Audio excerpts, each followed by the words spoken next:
All right, so you ready to dive into some serious startup strategy? We're talking Elon Musk's 5 rules for building a business straight from the Savantium breakdown. And let me tell you, there's some seriously good stuff in there. Yeah, and you know what I find fascinating? These rules, they come from a guy known for, well, Tesla, SpaceX. But they really get down to the nitty-gritty of creating something from nothing. Exactly. No rocket science degree required for this deep dive. Though speaking of which, rule number 1 is a bit of a wake-up call. Ready for it. Work super hard. And honestly, anyone who's even thought about the startup world knows this deep down. Yeah. But Musk takes it to a whole other level. Like, the video talks about him practically living at the office, sleeping on couches, showering at the YMCA, the whole 9 yards. Okay, now that's dedication. They even quoted him saying, work hard, like every waking hour. But is it really just about, like, clocking in crazy hours? Is that the secret sauce? See, that's where things get interesting. Think about the speed that, especially these tech companies, these startups, need to move at. Everything's about rapid iteration, constantly improving. Those hours, especially early on, it's like hitting fast forward on your company's growth. So it's not just outworking the competition, it's out-innovating them too. Okay, that makes sense. Though I'm still hoping for a slightly more comfortable couch if I'm pulling an all-nighter. All right, so you're putting in the hours, but rule number 2 tells us it can't be for just anything.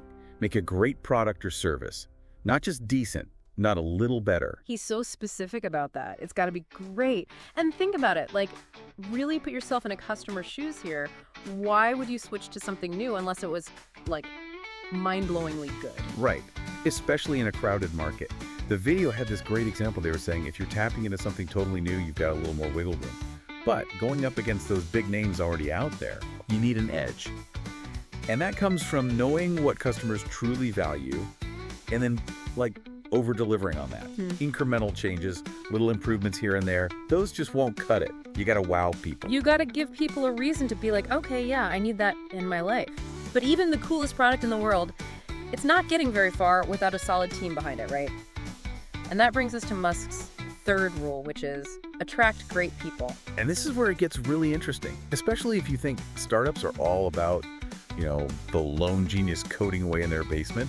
A company, when you get down to it, it's a team effort. It's about shared vision, sure, but it's also about the unique skills that everyone brings to the table. Yeah, like assembling your own little all-star squad Right. for, like, disrupting industries instead of fighting crime. Love that analogy. And it really does highlight how important Musk thinks it is to get those top-tier people, whether you're starting from zero or you're, like, joining a company that's already up and running. Right. The video even called it gathering great people, which, I don't know, it sounds way more appealing than just, like, hiring, you know?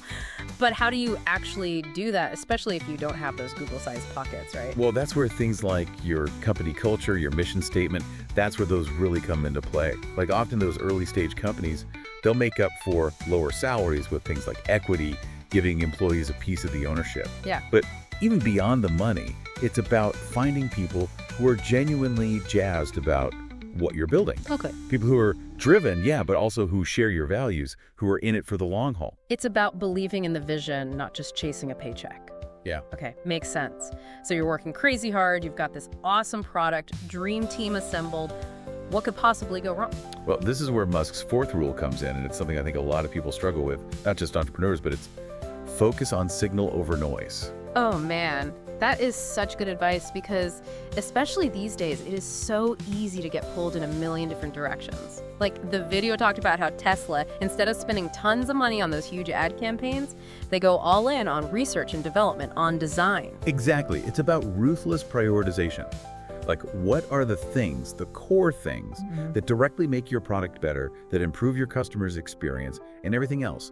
That's the noise. Yeah. And you've got to be good at, like, really good at tuning that out. It's like, yeah, you gotta kill your darlings sometimes, even if they're shiny and new. It's about staying focused on what's truly gonna make a difference for your company. And honestly, that is such a good lesson for life in general, right? Yeah. Figure out what really, truly matters, Yeah. and then let go of the rest. Couldn't agree more. Okay, so that brings us to Musk's final rule, and this one almost feels less like business strategy and more like, I don't know, life philosophy almost. It's that last rule that take risks now, and man, it's like he's looking right through us, you know? It is. It's like this very human thing he's acknowledging, you know? As we get older, more stuff gets added to our plates, right? Like mortgages, families, maybe you've got that vintage record collection going, and it's natural to like want to play it a little safer. Yeah, you start thinking, what if it all goes wrong? But Musk is saying there's this window, right, especially when you're younger, where you've got a bit more dock cushion to fall back on. Exactly. That ability to bounce back is so key. And okay, we might not all be launching rockets into space, but that idea, it applies to all kinds of risks, right? Like changing careers, finally starting that passion project you've been putting off, even just speaking up in a meeting, sharing a really bold idea. It's that whole no regrets thing, being able to look back and be like, well, at least I went for it. And that, I think that really gets at the heart of being an entrepreneur. It's that willingness to dive in even when you don't have all the answers, because the potential payoff, it makes it worth it. So there you have it, folks. Elon Musk's crash course on building something from the ground up. Work like crazy, build something truly amazing, get a killer team together, tune out the distractions, and don't be afraid to take those risks. It's a lot to process, but you can see how these rules, they go beyond just like business tips. It's about how you approach life, you know? Absolutely. And what's so cool is that these ideas, even though they come from the startup world, they apply everywhere, right? Like whether you're building a company, you're working on a creative project, or even just trying to figure out that next career move, those core ideas, that focus, passion, that ability to bounce back, those are valuable no matter what you do. It really makes you think, what risks are we putting off right now that could shape our future? It's something to chew on, for sure. And hey, we want to hear your take on this. Head over to our website, let us know. If you were building a company, what's the one thing you wouldn't compromise on? Your non-negotiable. Until next time, keep diving deep.